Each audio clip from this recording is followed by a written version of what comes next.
I think what you're saying is what we all felt. When we initially talked about doing something, the idea of putting out a statement came up, and everybody to coach on that call said, "Hey, look, we're tired of statements. We need to take action more than anything else." And so the call was a lot to do about what can we do within our communities, and then as a whole nationally to start actions to try to thwart racism out there. And I agree with what Coach Martin says. It comes down to educating.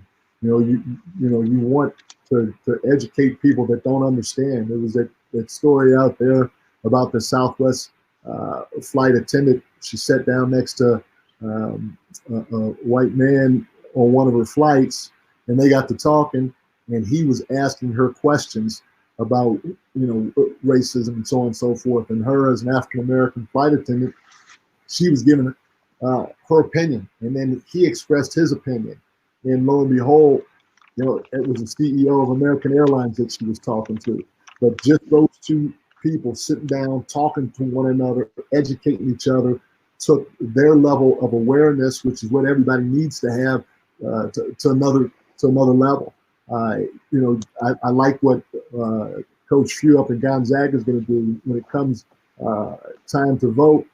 Hey, nothing's going on that day.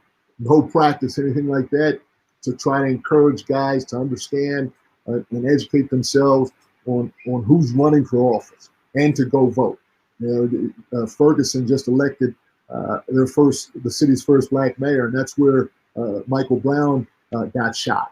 And the neat part about it is Mayor Ella Jones, who's the new mayor of Ferguson, Missouri. Her biggest platform is supporting the hiring of qualified police officers like Coach Martin's talking about.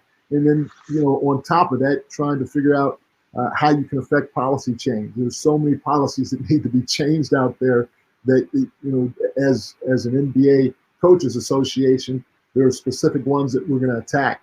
We haven't finalized what we're going to do yet, but Stan Van Gundy, he's a part of the Players Coalition, and there are 5 things that they're trying to go after when it comes to policy change regarding police.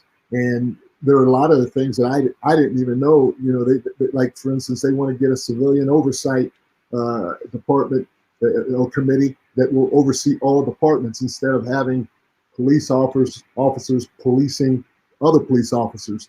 So there are a lot of things that can be had out there. It's just a matter of going out and doing them.